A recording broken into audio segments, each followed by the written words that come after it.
Good evening, Belize. It's Wednesday and you're tuned into News 5.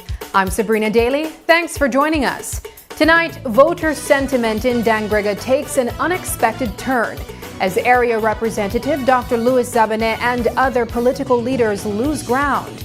A new poll also points to the BTL SpeedNet deal as a defining moment for Prime Minister John Briceño's leadership. There are new questions tonight surrounding the Northern Caucus's unanimous vote after Area Representative Andrew Perez was noticeably absent. Meanwhile, in the opposition camp, Lee Mark Chang is defending the UDP's recent protest, even after a police warning. And on Kikocker, a major investment in education. A brand new Ocean Academy building is set to break ground this July. All this and more are coming up in 60 seconds. Stay with us. News 5 starts now.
This newscast is brought to you by the Belize Bank Limited. Our country, your bank. Good evening and welcome back. Growing frustration is simmering in Dangrega tonight, where a new opinion poll is showing slipping support for some of the town's most prominent political figures. Among them, Area Representative Dr. Louis Zabané, Mayor Robert Mariano, and even Prime Minister John Briceño. The survey, carried out by retired Assistant Professor Dr. Philip Castillo, marks a sharp turn from the strong endorsements these leaders enjoyed in past elections. Castillo has been tracking public sentiment in Dangriga for the past 6 years. And this latest snapshot suggests voters are questioning everything from accessibility to performance, as priorities continue to shift across the culture capital and surrounding communities. News 5's Paul Lopez takes a closer look. Tonight in Dangriga, a wave of voter dissatisfaction is hitting local and national leaders alike. Mayor Robert Mariano, Area Representative Dr. Louis Zabané, and even Prime Minister John Briceño.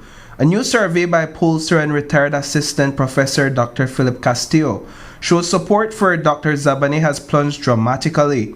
Remember, he won big in 2020 with 61% of the vote, and his popularity soared even higher in 2025 when he secured 76.5%.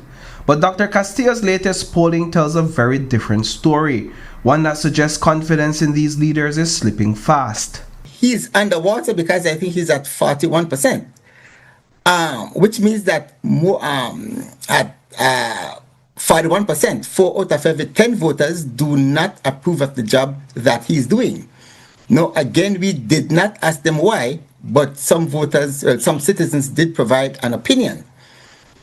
And then the opinion would be that in terms of accessing the area rep, that there seem to be challenges in accessing him, basically, in meeting him and that specific issue. A closer look at the numbers shows Dr. Zabané lost support in Dangriga Town and Saraway, but he's still strong in outlying villages like Hope Creek.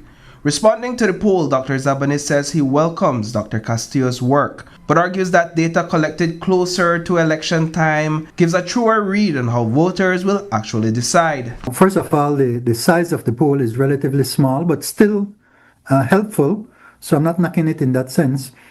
I'm just saying that if you look at the last polls that he has done, you could go back and check them out. They have been consistently lower than the actual performance. So in my view, I don't believe that the numbers are that low, but even if they were, it is good to know so that you can take action. One of the things that people were saying is that you're hard to access. Yes, and that's the one that seems farthest from the truth. I am one of the very consistent area representatives that have office hours. So on Thursdays, like for example tomorrow, I have my office, I am at the office. I have an office that is open from Monday to Friday, so persons can go, and they do go in. So besides the office hours on the Thursdays, I also visit on Saturdays, because we have Dangriga, Saraway, and Hope Creek. Voters were also asked how they feel about the job Dangriga Mayor Mariano is doing. He first won the mayoral seat with 51% of the vote in 2021 and boosted his support to 63% in 2024. But today his approval shows a slight dip from where he started back in 2021. He faces election next year, 2027. So what the poll found this year is that he's back around, I think it's 48.9% or just about 50%. So he's in that range. But then a poll has something called a margin of error, meaning that the 48% could be as high as 48 plus 6, because I think the margin of error was 6.8%, or 48 minus 6. And then again, if you look carefully at the numbers, 17% did not have an opinion. They said not sure or they're uncertain. Voters also pointed to some persistent concerns in the municipality. They want better streets, improved garbage collection, and real action on unemployment, which many say remain a consistent challenge. When we reached out to Mayor Mariano for a response, he told us, quote, "I am appreciative of Dr. Philip Castillo, and although the next town council elections are a little over a year away, and notwithstanding a lot of change within that time, I am humbled by the favorable poll survey and results at this point in time. We are grateful for the public opinion and will do whatever we can to address their concerns. But the most striking number in this poll is the Prime Minister's approval rating in Dangriga. When voters were asked whether they approve of the job Prime Minister John Briceño is doing, just over half said they do not. I think it's only 20%. That's 1 in every 5 voters approve of the job that the Prime Minister is doing as Prime Minister. A similar percentage are not sure, but a substantially larger percentage say that they do not approve of the job that he's doing at this point in time. Is that, based on your observation, a decrease in his approval ratings in Dangriga? No, I can't answer that question because, to the best of my knowledge, this is the first ever poll being done of the approval rating of the Prime Minister. So there's no comparable data. For the Prime Minister, though, this poll may not move the needle. His political fate ultimately rests with voters in Orange Walk Central, the constituency that decides his future at the ballot box. Reporting for News 5, I am Paul Lopez. And while that poll out of Dangriga raises fresh questions about political performance and public confidence, another issue stirring debate tonight is how much constituency funding area representatives receive and how those dollars are being used. Opposition leader Tracy Tager-Panton is taking aim at the People's United Party over how constituency development funds are shared. Her criticism flared after a leaked document showed some constituency getting over $20,000, while others received $10,000. She says the money should follow need, not voter numbers. The document also shows Orange Walk Central Prime Minister John Briceño's constituency getting the highest monthly allocation at $25,000, even though it isn't one of the biggest. Briceño says he uses those funds to help communities across the country. Today we asked Belize Rural South Area Representative Andrew Perez about his share. I'm allocated a certain amount of funds as per amount of constituents. I am the third, well, not I, Belize Rural South is the third largest constituency in this country. All right, and by all accounts, it could well become the second largest. So until redistricting is going to happen, which I am sure is going to happen, every single dollar that I use for my constituency is accounted for on a monthly basis by my secretary, and I provide it to hand it over to the cabinet secretary. The funding is allocated for many different things. For example, I have several senior members, senior people that are here in Kikaka and San Pedro benefit from financial assistance on a monthly basis. I have many students who I provide with by way of financial to assist different students, be it junior college, be it high school, primary school, even at the university level. That's part of the funding that goes there. We do assist in people having their repairs for their homes. That is also important. There are people who need assistance to travel to Belize, right? I have right now, in fact, we have in San Pedro and Kikaka, there's approximately 14 people traveling 3 times a week for dialysis. We assist these people, right? There's everything that comes in. People who need medical assistance that come in immediately, we assist. There's many things for sports. There are things that are social, for events that happen. There's different programs. We support these things. So it's how it goes. In fact, let me tell you something. It's never enough. I could use more. And that is why sometimes I have to rely on friends. But let me clear up something with the constituent development funds. That exists to assist the people. Can you imagine previously having an area that does get any CDF has to rely on certain friends to give them some funding? You're tying that politician to that friend who is assisting you. So with that fund that comes from government, is actually making your hands free to move forward and make sure you give it to people. So you have no commitment to anyone who's giving any funds to assist. You don't go around, yes, I can beg and ask for assistance, but that funding puts me in a position that I can assist people and no commitment to anybody that says I need a kickback from this.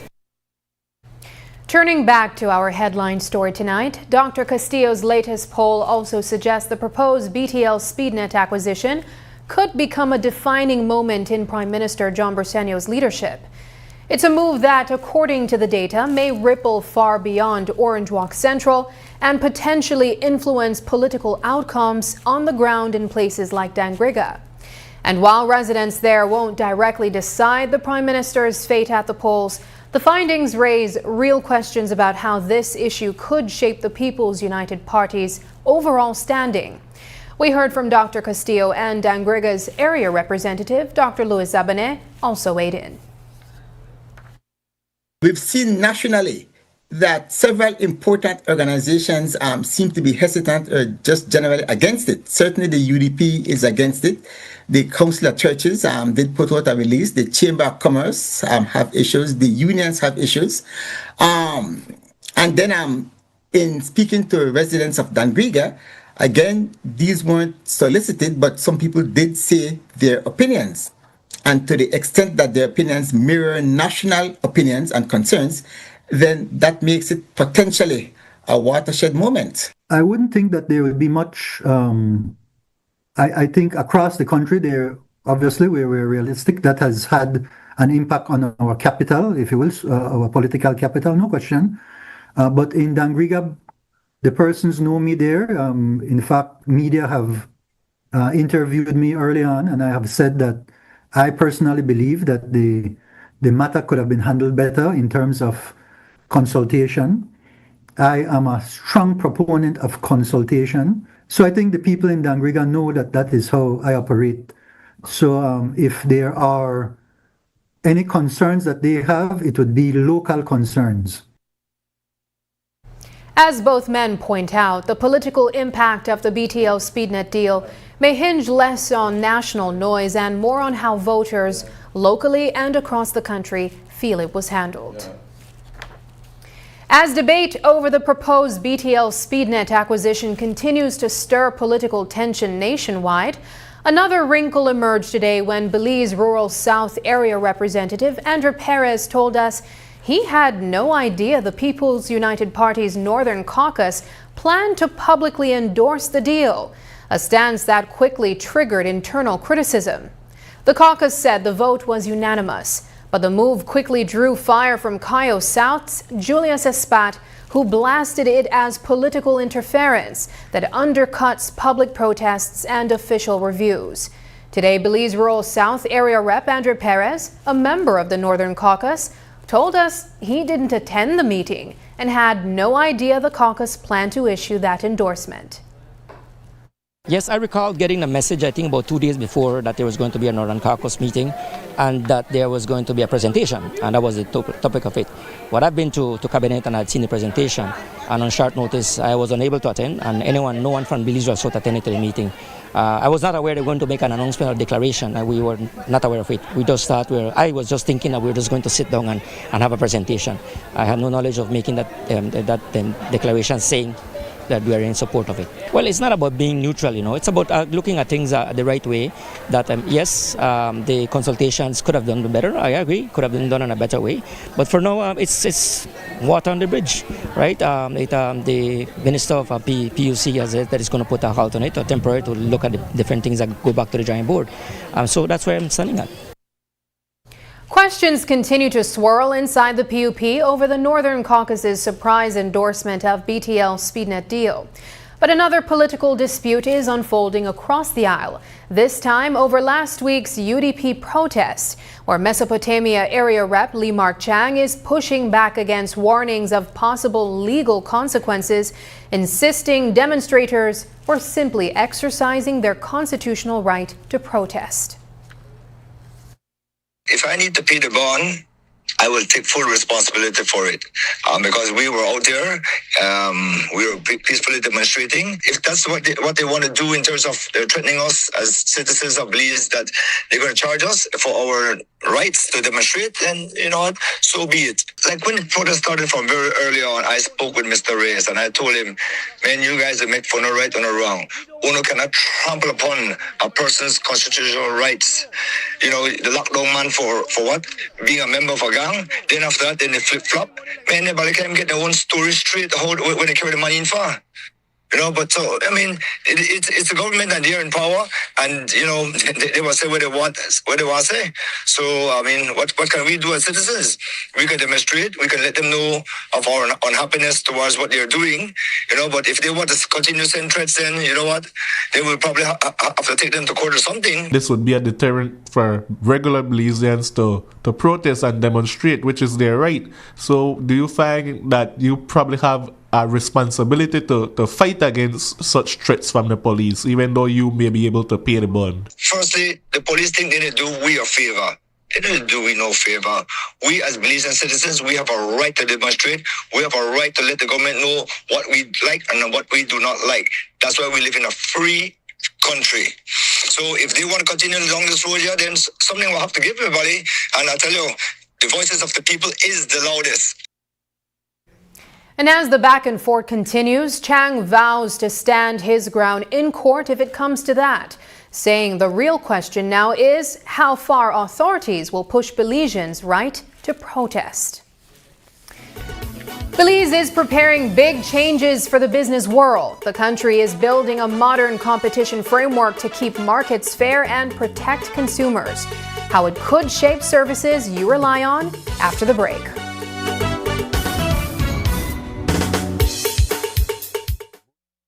Kitchen flip, that switch ignition, GE appliances shine. Every knob, every line, all align and turn the shower on. Feel gold, colder in the chrome. So bold from the ties to the tiny screws.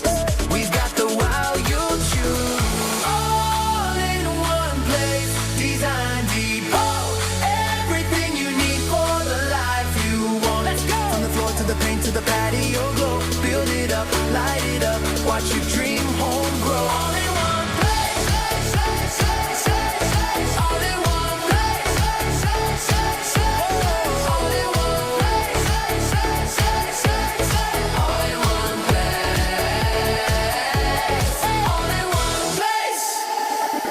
Design Depot, all in one place.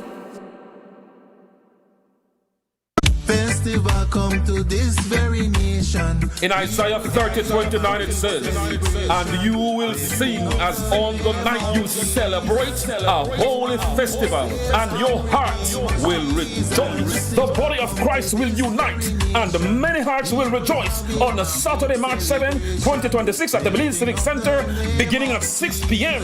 as a Heavenly's Productions brings to you Jesus Festival.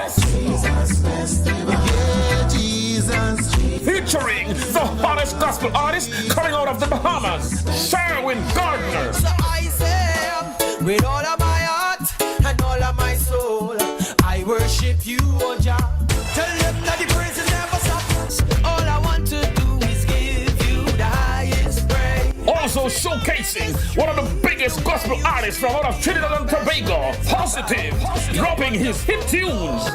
Rolling in my two-man army, my Jesus and I wanna sing out some sweet gospel reggae.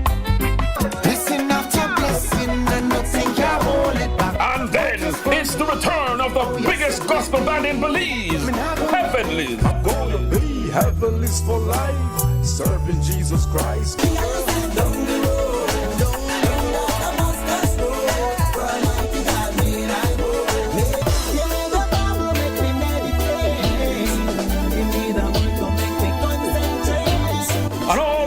Atlanta, Georgia, USA, the daughter of the world-famous televangelist Creflo Dollar, none other than Jordan Dollar, with her hit song.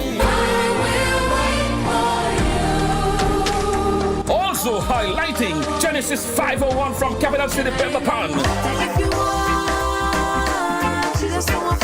Blind Sight, Genesis Gospel Band from Sugar City, Orange Walk, Reality Youth, Pastor Herman Blees and the Kings Park Prince team, Pastor Frederick Gordon and Garin Carvalho and his GCO group. Remember, Jesus Festival. Jesus, rocking on the world. Taking take place Saturday, March 7, Belize Civic Center from 6 p.m. until. Bring out the entire family for a time of praising God and witnessing souls being saved and lives being recommitted to God. For tickets, call 615-4766. That's 615-4766. Sponsors: Angela's Press, Racina's Imports, Cellular World, Love FM, More FM, Quem Radio, Vibes Radio, Plus TV, Channel 7, Channel 5, and Wave Radio. Come on out and be blessed.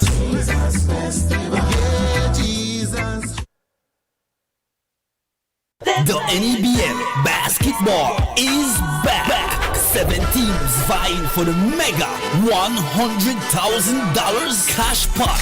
First place walks away with $70,000 cash. Second is $30,000. Opening night is Friday, February 20th at the Belize City Civic Center. Gates open at 6 for showtime at 7:30 with a wicked doubleheader featuring the biting San Pedro Tiger Sharks versus the Gunners from the West, the Cayo Western Ballers. And in game 2, will the big bad Belize City Defenders defend the city against the upstart Orange Walk Running Rebels? Giveaways galore and the big $5,000 cash shooting contest, plus a big halftime show featuring the General Super G. Be one of the first 200 fans to receive a free token. This NEBL season will be fully seasoned.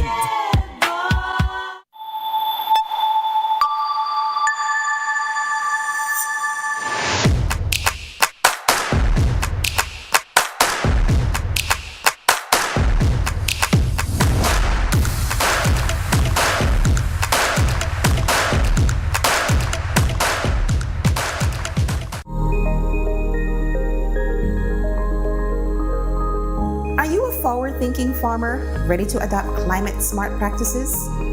The future of farming is resilient, sustainable, and profitable, and we're here to help you achieve just that.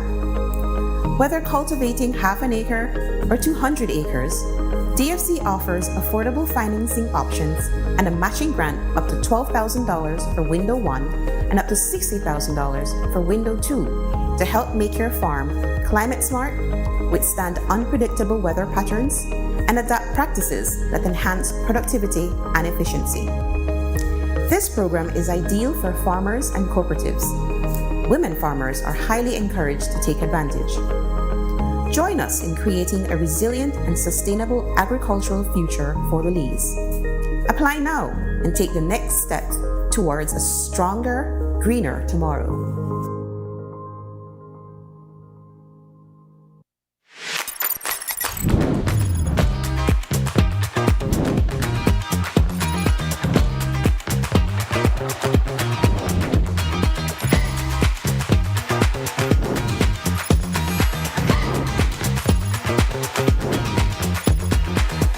Life doesn't wait, and neither should your banking.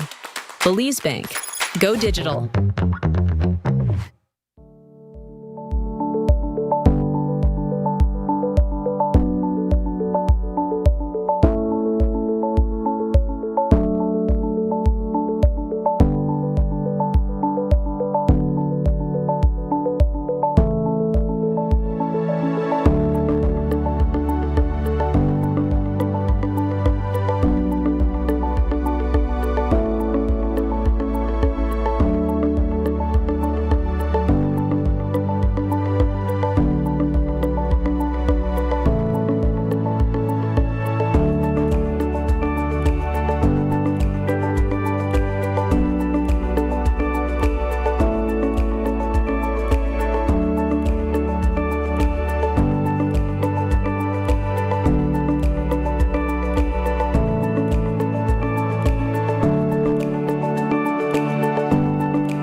Belize is moving to tighten oversight in a big way, taking its first major step toward creating a full competition law, something the country has long gone without.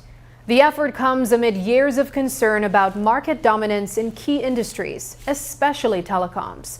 This week, officials from across Belize are meeting in Belmopan with regional and international partners for a capacity-building workshop aimed at shaping a modern, effective competition framework. The purpose is to curb anti-competitive practices and level the playing field for both consumers and businesses. Leading the discussion is David Miller, Executive Director of Jamaica's Fair Trading Commission, who explains why strong competition law not only protects consumers, but also strengthens regulators. Competition law is building that framework within which competition can flourish. Regulators, in a sense, can mimic competition, so they have to be aware of the rules of competition and the structures that regulators bring to the oversight of those companies. Those market participants will ensure as best as possible that it can be done. As you said, electricity is like a natural monopoly, in particular in a small space economy like ours. And so it's even more important to have that strong regulation and that oversight competition policy. At the same time, it's even more so in telecoms. Telecoms has become just like light, electricity and water many years ago. It's an essential service nowadays. We have to have telecom services to live, to operate, to do business. And so that competition oversight is just as important to prevent things that could go awry. And I do not know the specifics of the Belize economy, but at the same time, such conduct are typically seen in other jurisdictions, and we want to prevent them as best as possible. And that's what Jamaica has done for many years now in a structured manner. Belize has begun laying the groundwork for its first ever competition law, launching a national push this week to curb market dominance and strengthen oversight across key industries. As officials and regional experts meet in Belmopan to shape the new framework, the Ministry of Foreign Trade is also rolling out a 2-month stakeholder consultation, ensuring voices from every sector help design a system that protects consumers, encourages innovation, and aligns Belize with CSME counterparts. Now what that does for us, for the average Belizean, is it ensures that we have laws and regulations in place to make our markets fair, meaning to have dominant business suppliers and providers that take advantage of the market to ensure that consumers can get access to better prices, to get access to more choices, and for businesses to be encouraged to innovate much more so than they would if we have monopoly or dominant market situations. All the CSME member states, for the most part, have their own competition framework. Belize doesn't as yet, so we are developing our framework that can then integrate with the regional framework. So for us, it's really to set our national law in place, get our local authority in place, and start monitoring markets a lot better. I know, of course, everybody would recall some of the issues with the price gouging, which was all the rage coming out of COVID. Having your competition authority in place gives you an additional tool as a government to really monitor those markets to ensure that they're operating fairly and optimally for the benefit of the consumer, but also for the benefit of the business person. Belize is accelerating efforts to establish its first competition framework, launching a 2-month consultation to draft a law that safeguards consumers and reins in dominant industries. But even as government advances that process, the opposition United Democratic Party is sounding alarms about what it calls a weak regulatory environment, arguing that gaps in oversight have made it difficult to extract basic data from BTL and properly scrutinize major deals.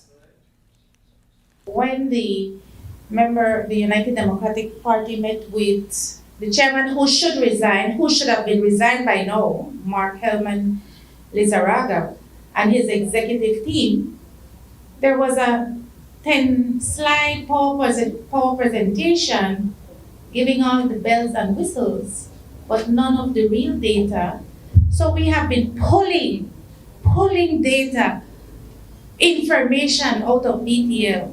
Whenever the temperature gets too hot in the room, there's a little bit more information that BTL provides. That is not how we conduct the affairs of the people. We need for an independent evaluation, and if the regulatory framework is weak, as we have indicated it indeed is, then we must strengthen the regular framework before any such deal or acquisition is allowed to proceed. The United Democratic Party is intensifying its criticism of Belize's regulatory landscape. First, accusing BTL of withholding key data and now taking aim at the Public Utilities Commission for what it calls silence in the face of a major proposed acquisition. UDP leader Tracy Panton argues that weak oversight has left consumers unprotected and competition at risk, urging Belizeans to hold regulators accountable as the debate over market power grows louder. It is the responsibility of the regulator, the Public Utilities Commission, to do a few things. First and foremost, they have a responsibility to protect the consuming public. They have a responsibility to preserve fair competition. They have a legal responsibility to prevent monopolistic practices and perhaps most importantly, to prevent abuse of a great market power. In this case, the government-appointed referees have remained silent. And today, we ask you, the Belizean people, to join us and to help us to hold the PUC to task. But as the opposition demands tougher oversight, the National Trade Union Congress of Belize is taking a more measured stance, declining to join calls for BTL Chairman Mark-Helm Lizarraga's resignation and instead insisting he simply recuse himself from the negotiations. You may hear different versions of that. There are different persons in the union that feel that way. The NTUCB on a whole has not asked for his resignation. If you listen to what we're saying, we do not have confidence in him leading this initiative of the acquisition, right? When we have never said, if you go back and check your records, we have never said that the NTUCB has said that he should resign. There are different persons or different unions under the NTUCB that would have said that. When we did our general council meeting on this matter, that was not the situation. We understand that there may be costs involved if we ask for someone to resign.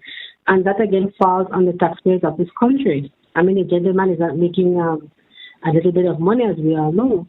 So we have to be concerned about that. We do not want any more additional costs on the taxpayers of this country. But we are saying when it comes to this matter, the opposition, we feel he should remove himself from the situation, from this issue, and hopefully they would heed to our call. But no, the NTUCB has not asked for his resignation. So tonight, the NTUCB says it isn't backing calls for Mark-Helm Lizarraga to step down, but they still want him to step aside from the negotiations altogether. Coming up, City Hall is downplaying concerns tonight. Officials say business licenses are no cause for alarm, and they're also standing by Belmopan's new garbage changes. What's driving the shift and how it affects you? But first, here's the latest weather update from the Belize Met Service.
and neither should your banking. Belize Bank. Go digital. What if Detail and Smart came together? What would it mean for you? No price increases. In fact, call prices could drop by 10%. Call anyone on any network. Same fair prices. Signal expanded to where it's needed most. Redeploying 43 cell sites, connecting 20,000 more Belizeans. ETL and SpeedNet. Know the facts.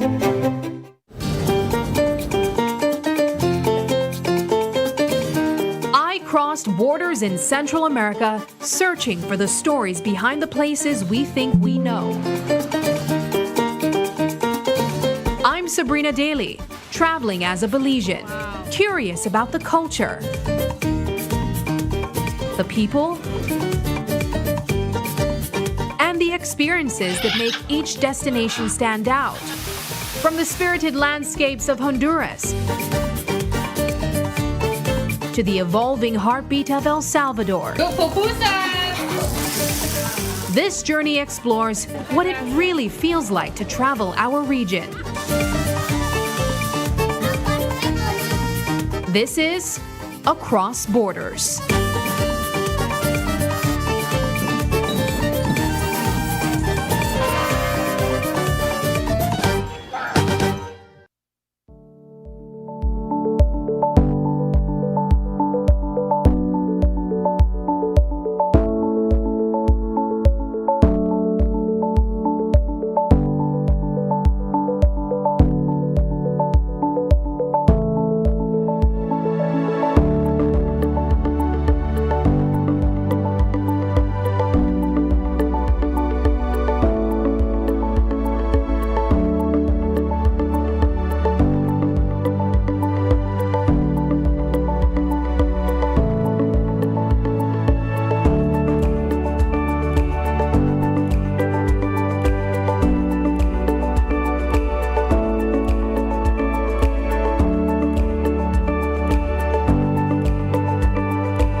Registering a child's birth is a vital step for parents and guardians, and now it's easier than ever. With the new Civil Registry and Vital Statistics System, CRVS, you can register online or at any Civil Registry Department and Vital Statistics Unit office near you. Who can register a birth? Married parents. Either of you can register. Just bring your marriage certificate. Single mothers. You can register alone as long as the father's name isn't being added to the birth certificate. Unmarried parents. Either parent can register with a signed consent form from the other. Download the consent form from the VSU website. It's quick and easy. Required documents. For all birth registrations, you'll need a copy of your ID. The new CRVS, digitally connecting citizens to all vital statistics services. Visit crvs.gov.bz today to register your child's birth.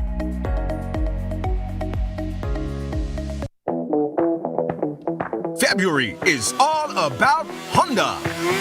Get special pricing and discounts on all Honda products. Enjoy up to 25% off select Honda products and 20% off Honda parts. Don't forget your B-Bucks whenever you make a purchase. There will also be a bike rally throughout the streets of Blue Creek and Belize City on February 7th and 14th respectively.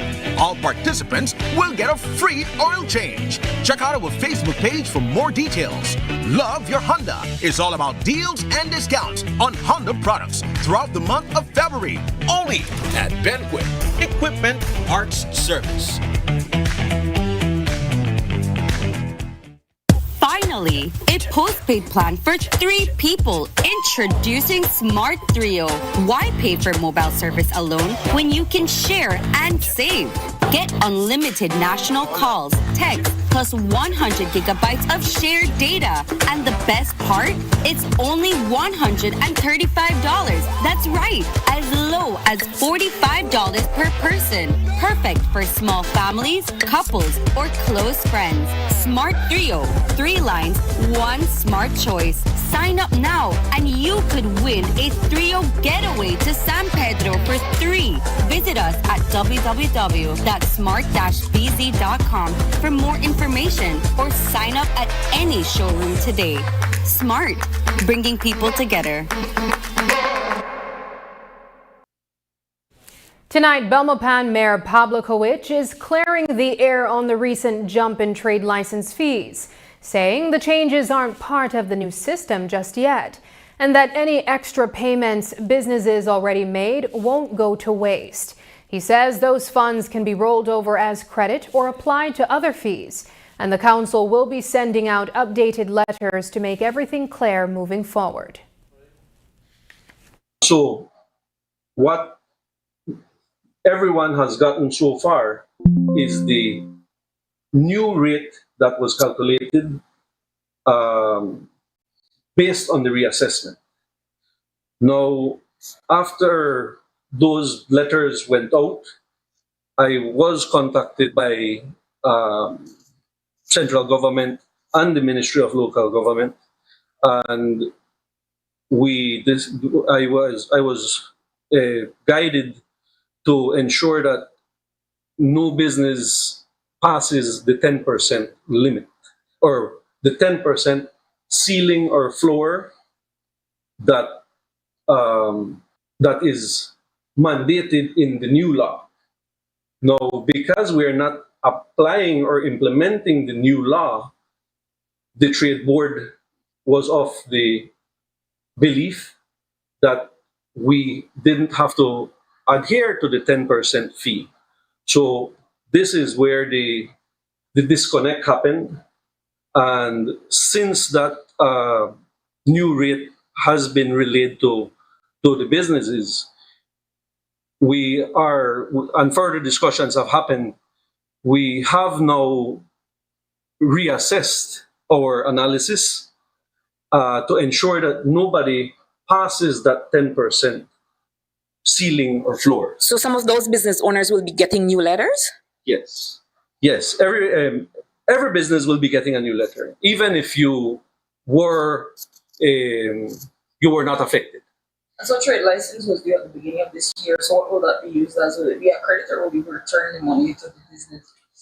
The plan is to use it as a credit to next year's fees, or if they would want to apply it to some other type of fee, that is also a possibility.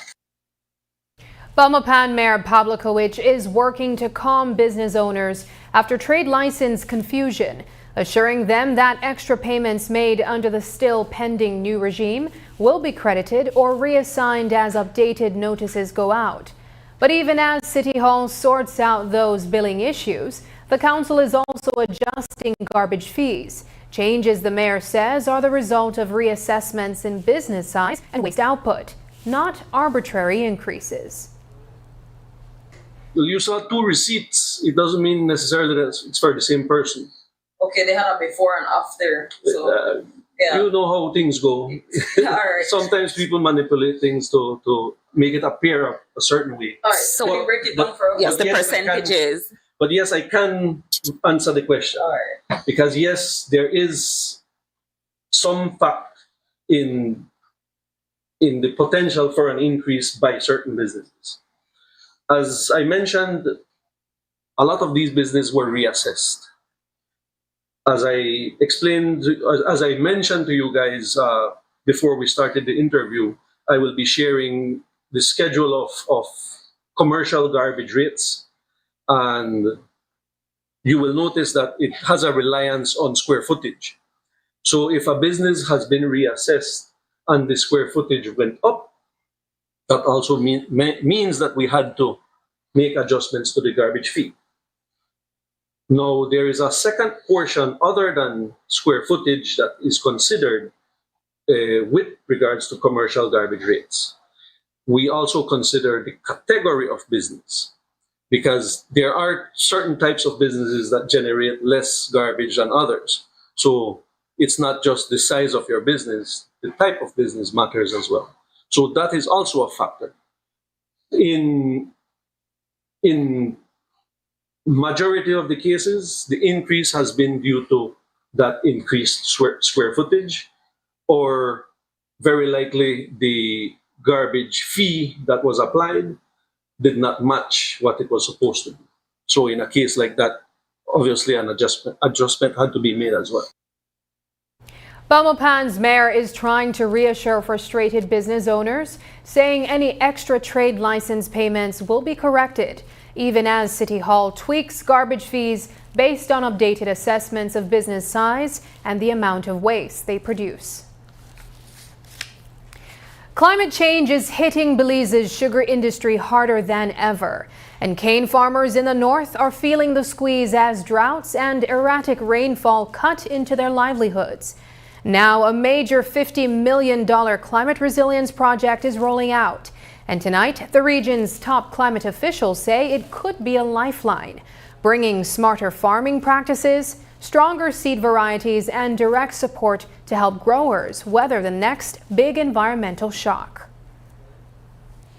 So as part of the projects we have right now is a $50 million project that is focusing on building the resiliency of sugarcane farmers in northern Belize, right? They're seeing the effects of climate change are having a devastating impact on that industry, which is a lifeblood of the Belizean economy, and directly impacts over 5,000 farmers and their families in the north. And so through our Green Climate Fund investment, we're looking at replanting new varieties of sugarcane.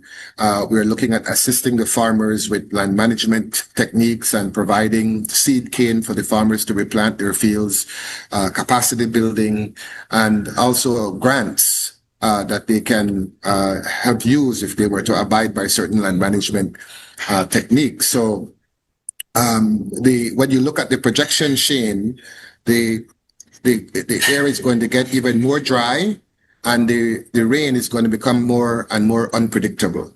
And so what this investment is trying to do is to ensure that the systems are built to help to minimize the shocks from those systems in that particular industry. That again is a testament of the capacity that Belize has now to be able to mobilize climate finance, which is a grant.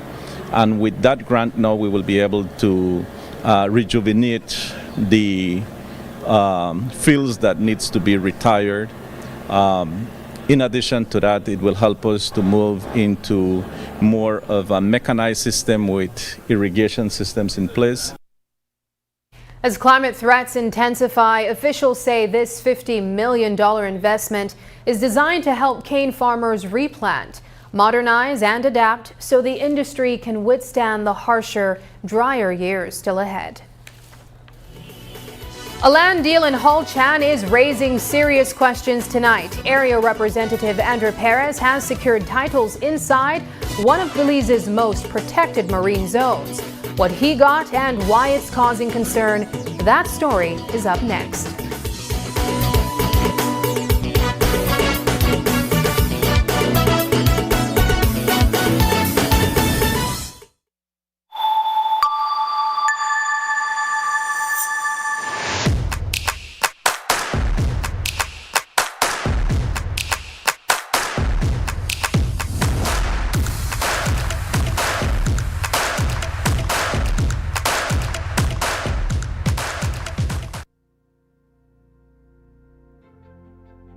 My name is Carlton Jack Young, and I've been fishing in these waters for over 40 years.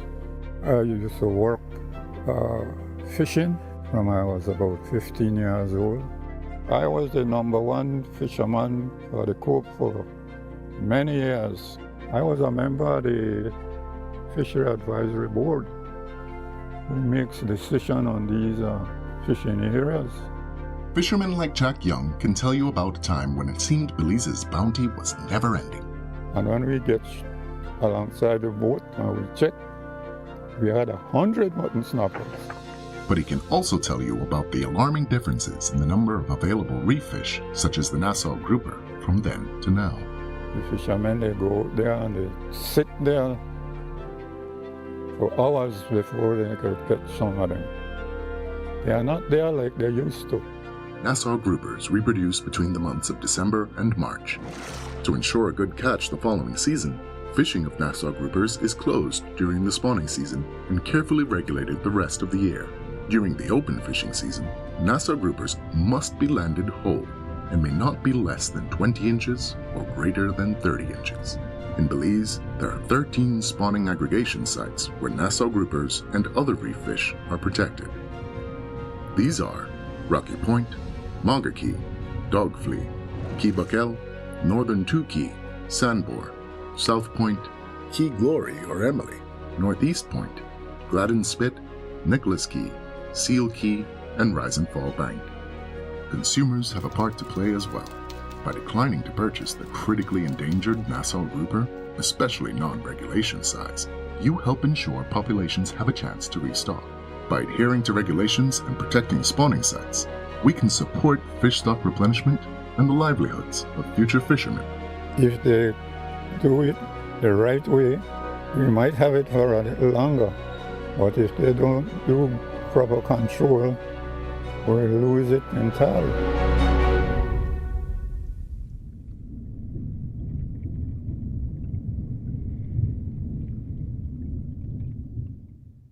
The Belize Tax Service has been serving the country well since its inception. But like many tax administration systems worldwide, it faces new challenges that require modern solutions.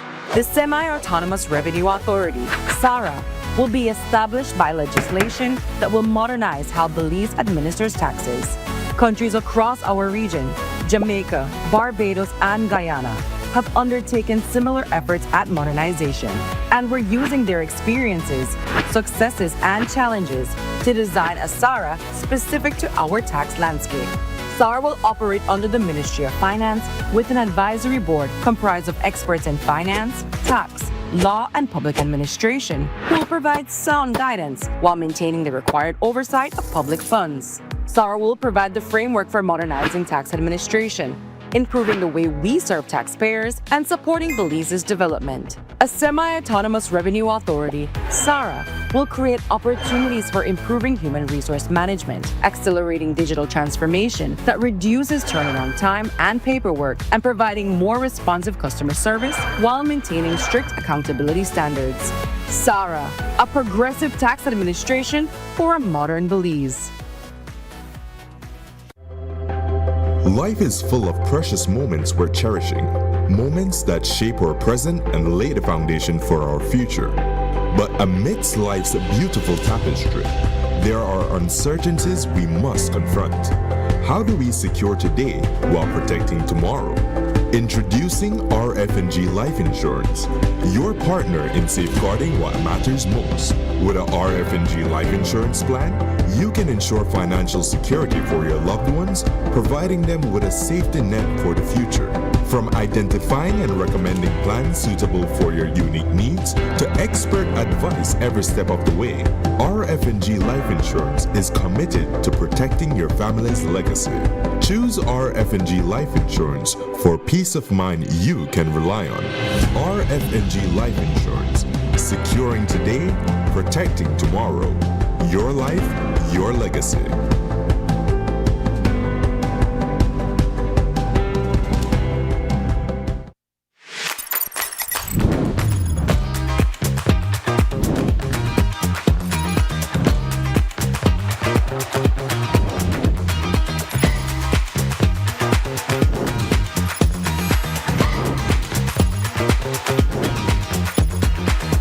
Life doesn't wait, and neither should your banking. Belize Bank. Go digital.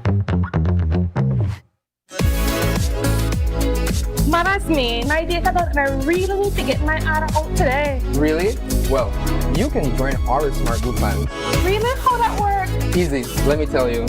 Whether it's family, friends, or your small business, we've got the perfect plan for every group. More members equals more savings, more connections. Smart's group plans bring the connectivity you love to you and your circle.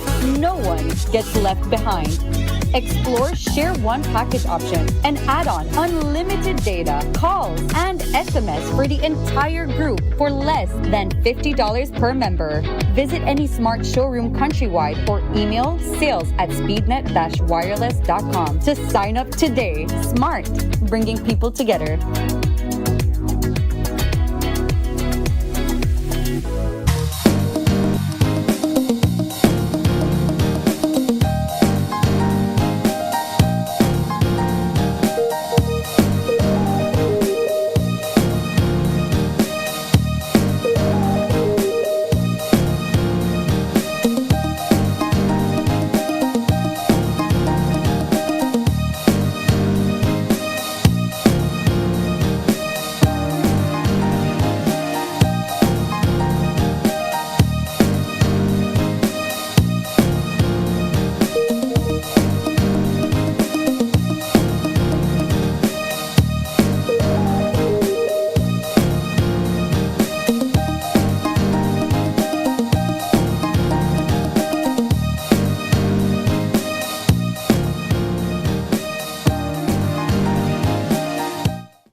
This morning, parents, teachers, and students from Keycocker's Ocean Academy packed into the Village Community Center to press for answers after months of holding classes in borrowed spaces, from a Nemo room to a former restaurant, while their flood-damaged campus remains shut.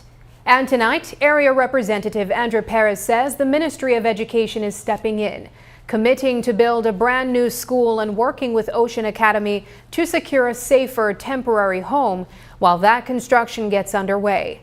News 5's Brittany Gordon has the story. A restaurant isn't supposed to be a classroom, but for months, it's been one of the only places Ocean Academy students can gather after floods, mold, and a mosquito infestation shut down their campus. Since then, teachers and students have been bouncing between borrowed rooms or logging in online just to keep classes going. It's been a tough stretch, and Principal Noemi Zayden says the kids are simply craving something every school should provide: stability. We have been asking from mid-November to be granted permission to build on the land at the back. We have a campus, and you'll hear some more about that, where we've brought in the engineer, we've brought in the health department, and they have approved for us to use the second and the third floor. The first floor is, we can't use the first floor. So it's a campus that cannot house all of our students. I understand that right now the short-term solution is really the issues right now are pressing. This morning, parents, teachers, and Village Council members sat down with Area Representative Andre Perez to lay out their worries and get straight answers about the future of Ocean Academy. Perez told them the school has the government's full backing, and construction on a brand new facility is set to start in July. But even with that commitment, everyone agrees students still need a safe, temporary home while the bulldozers get to work. I remember this meeting here we're discussing is that they are trying to present a plan to build some temporary buildings, and I understand the urgency behind it. But as I told them, it's not just putting up a building ad hoc. It has to be done the proper way, and that is why whenever the team comes in, they can inspect and give all the approvals. I'm supporting it, and of course, Minister of Education is supporting it. I've obtained permission that it's okay because the campus is huge. It's huge. So, but we have to make sure it's built somewhere that's not going to be in the way of the construction that begins. Remember, it has to be done properly. Electricity, water, the bathroom facilities. So I just kind of mentioned to them I understand the amount is being invested, but if they are saying it's going to be repurposed or something else eventually, because you don't want to invest $100,000 in something that is just going to be temporary. It has to be done with a long term because it's a substantial amount of money.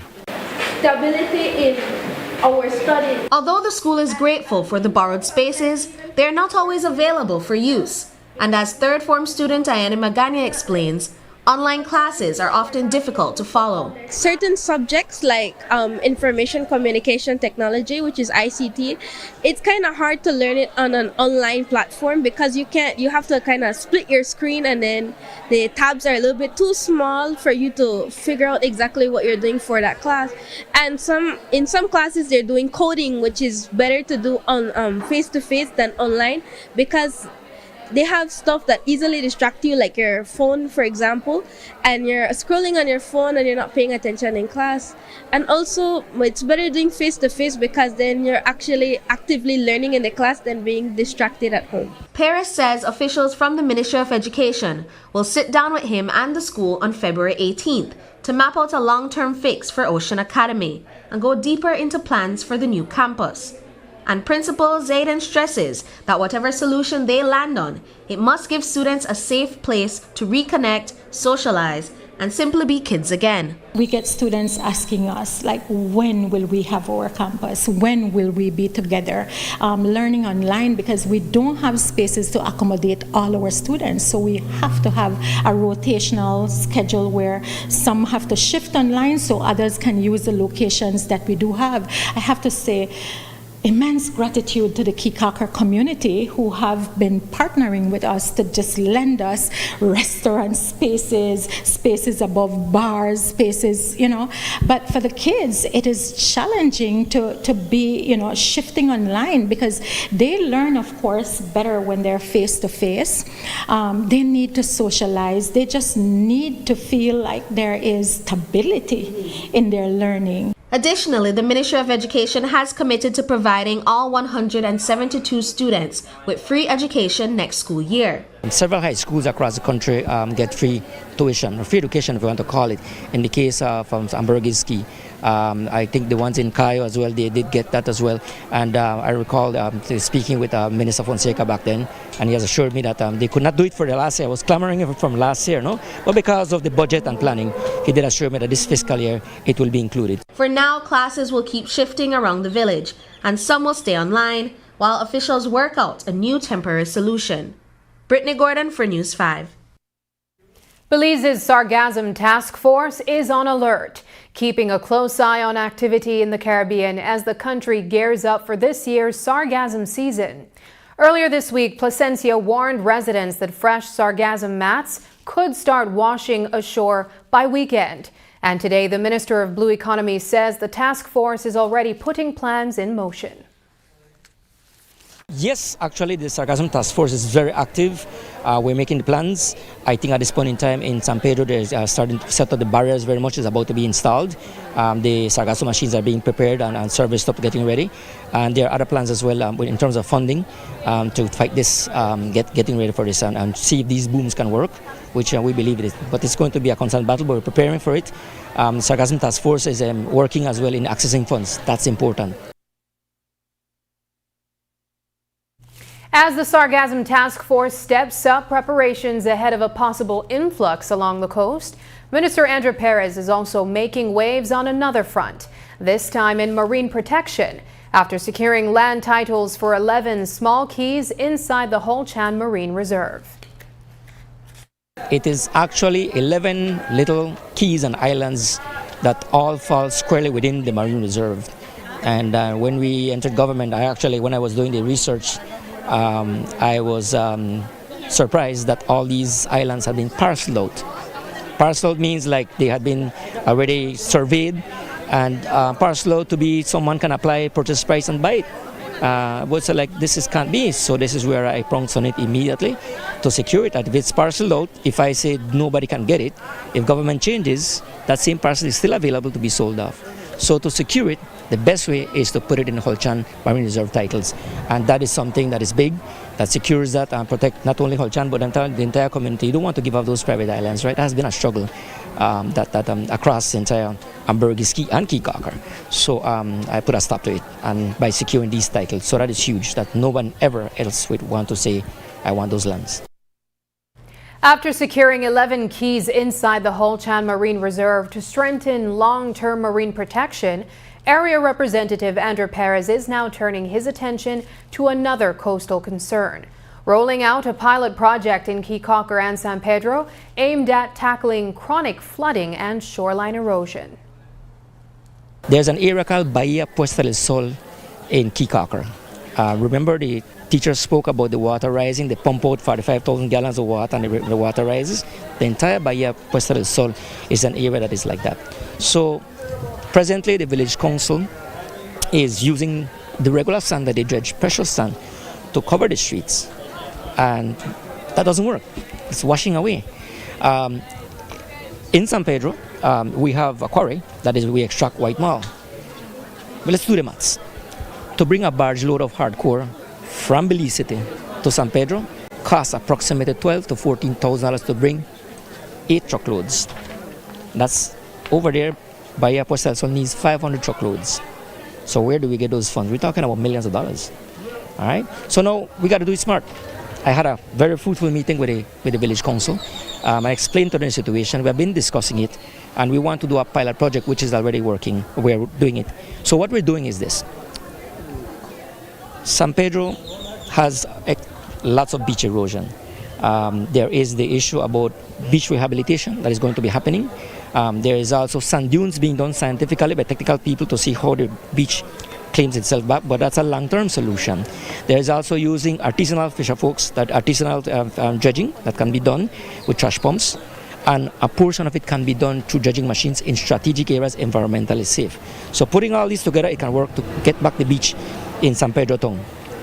Now, part of that is to defray the cost. We want to bring material, which is the hardcore we bring in from the quarries in San Pedro. It's going to cost us less for maybe a trek of 12 miles to bring it to Bahia Puesta del Sol. But to defray the cost is to, when the barge goes back empty, going back to look for the material in Keycocker, they will take sand from here to put on the beach in San Pedro. So it's a win-win, and we're trying to defray costs. And I explained to the council that this is the only way to go to save money. It's still going to have a cost, but we are cutting this cost tremendously by almost by two-thirds, sorry. And we are going to give a sample. We're doing it, so we're doing 2 barge loads to do a specific area of the streets so that the community can see how it really works. So it's not long-term. We're just doing 2 barge loads. It's going to be 16 loads of sand going to Keycocker, to San Pedro, and 16 loads of white marl coming in to Keycocker for the streets. And then the council is going to decide where they want to put the material. And then we can showcase it to the community that hardcore is more long-term efficient for the streets, and then eventually they can put the sand on top of it. Paris says this pilot is just the first step, showing residents how a smarter mix of local materials and cost-cutting logistics could finally deliver longer-lasting fixes for both islands. $14 million are coming to Belize's indigenous communities. Funding meant to protect cultural lands and strengthen resilience. How the money will be used and who benefits first is coming up. Stay with us.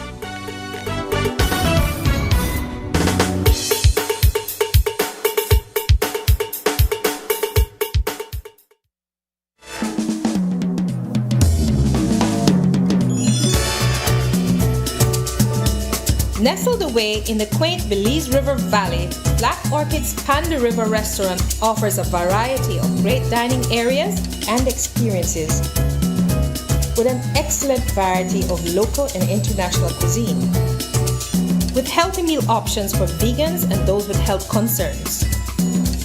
Your delectable dining can be topped off with our excellent desserts, natural fruit juices, and exquisite wine and drink options. All prepared by our certified chef and award-winning mixologist. Come to Panda River Restaurant and River Rum Bar to relax in the pool or use our excellent conference facilities combined with great dining. A diamond in the jungle.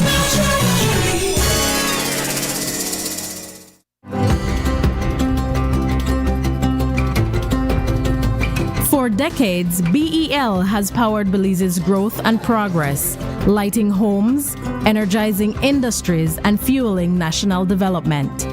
But in a world reshaped by extreme weather patterns, digital transformation, and evolving customer needs, the future of energy demands a new approach. The future of energy is now, and it's not just about new technology. It's about people and how we use, manage, and store power smarter. BEL is leading the transformation, blending modern advancements with the wisdom of sustainable energy practices. Integrating technologies will redefine how Belize produces and uses energy.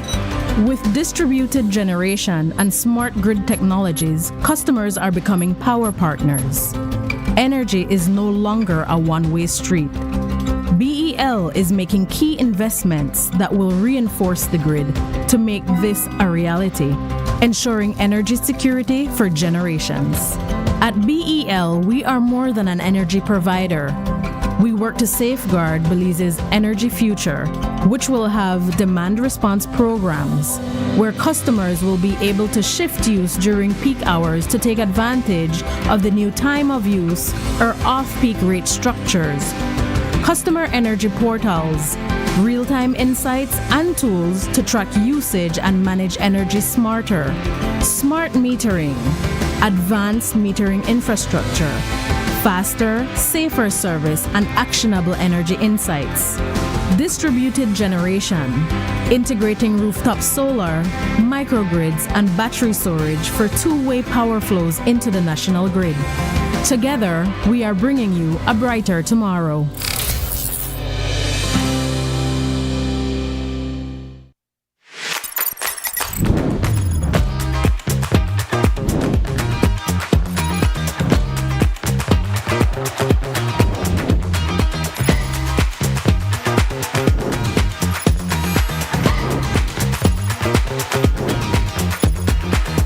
Life doesn't wait, and neither should your banking.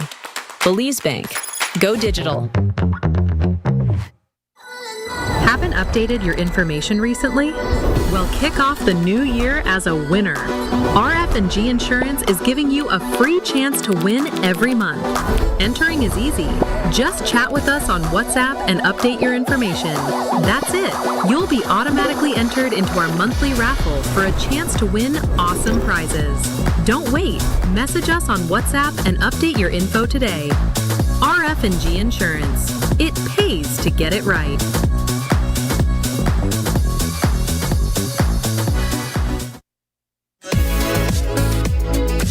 That's me. My data got I really need to get my ARA out today. Really? Well, you can join our Smart Group plan. Really? How that work? Easy, let me tell you. Whether it's family, friends, or your small business, we've got the perfect plan for every group. More members equals more savings, more connections. Smart Group plans bring the connectivity you love to you and your circle. No one gets left behind. Explore Share One package option and add on unlimited data, calls, and SMS for the entire group for less than $50 per member. Visit any Smart showroom countrywide or email sales@speednet-wireless.com to sign up today. Smart, bringing people together.